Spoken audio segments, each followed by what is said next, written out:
بسم اللہ الرحمن الرحیم۔ ایسے مجاہد کی داستاں جس نے 7 کافروں کو جہنم رسید کیا اور خود جام شہادت نوش کیا۔ حضرت جلیبیب رضی اللہ تعالیٰ عنہ عظیم صحابی رسول تھے۔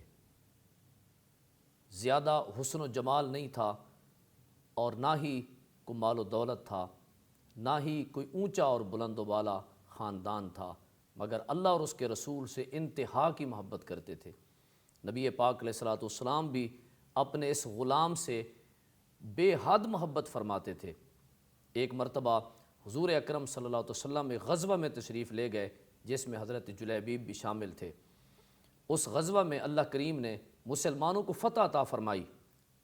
فتح کے بعد نبی پاک علیہ الصلوۃ والسلام نے صحابہ کو فرمایا کہ دیکھو کہیں کوئی زخمی، کوئی شہید اور ان کی لاشوں میں ان کو ڈھونڈو۔ وہ تلاش کرتے رہے صحابہ کرام۔ نبی پاک علیہ الصلوۃ والسلام نے فرمایا حل تفقدون من احد، کیا تم اپنے ساتھیوں میں سے کسی کو گم تو نہیں پاتے جو غیر حاضر ہو، موجود نہ ہو؟ تو صحابہ کرام تلاش کرتے رہے، کچھ کو تلاش کیا۔ پھر میرے کریم آقا صلی اللہ علیہ وسلم نے فرمایا حل تفقدون من احد، کیا تم میں سے کوئی گم تو نہیں ہے؟ اپنے ساتھیوں کو تلاش کرو۔ صحابہ کرام نے عرض کیا نہیں یا رسول اللہ صلی اللہ علیہ وسلم۔ نبی پاک علیہ الصلوۃ والسلام نے ارشاد فرمایا لاکنی افقدو جلیبیبا فاطلبوہ۔ نبی پاک صلی اللہ علیہ وسلم نے فرمایا لیکن میں جلیبیب کو مفقود پاتا ہوں، گم پاتا ہوں، اسے تلاش کرو۔ صحابہ کرام تلاش کرتے رہے۔ حضرت جلیبیب رضی اللہ تعالیٰ عنہ آپ میدان جنگ کے ایک کونے میں آپ کی لاش پڑی ہوئی تھی اور ساتھ آپ کے ارد گرد 7 کافروں کی لاشیں پڑی ہوئی تھیں۔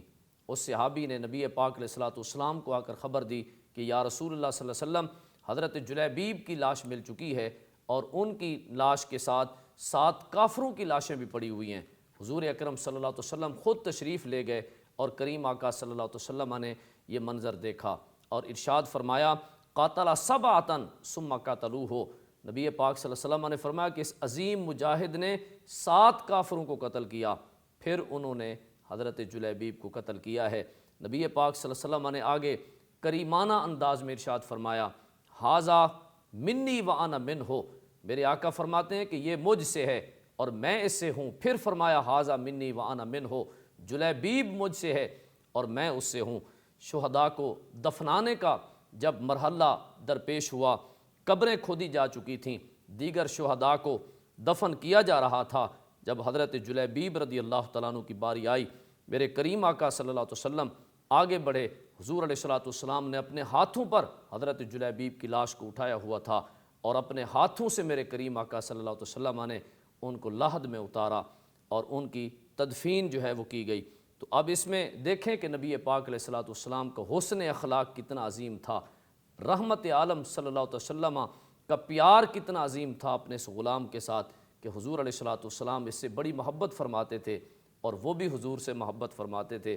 اگرچہ ان کا رنگ اتنا خوبصورت نہیں تھا، ان کا قد بھی زیادہ درمیانہ بھی نہیں تھا، چھوٹے قد کے تھے، نبی پاک علیہ الصلوۃ والسلام اس سے بڑی محبت فرماتے تھے۔ ان کے دل میں حضور کی محبت تھی، للہیت تھی۔ نبی پاک صلی اللہ علیہ وسلم نے اپنے اس غلام کو اس قدر جزا عطا فرمائی کہ لحد میں آقا کریم صلی اللہ علیہ وسلم نے خود انہیں اتارا، ان کی لاش کو اپنے ہاتھوں پر اٹھا کر نبی پاک صلی اللہ علیہ وسلم نے ان کی تدفین فرمائی۔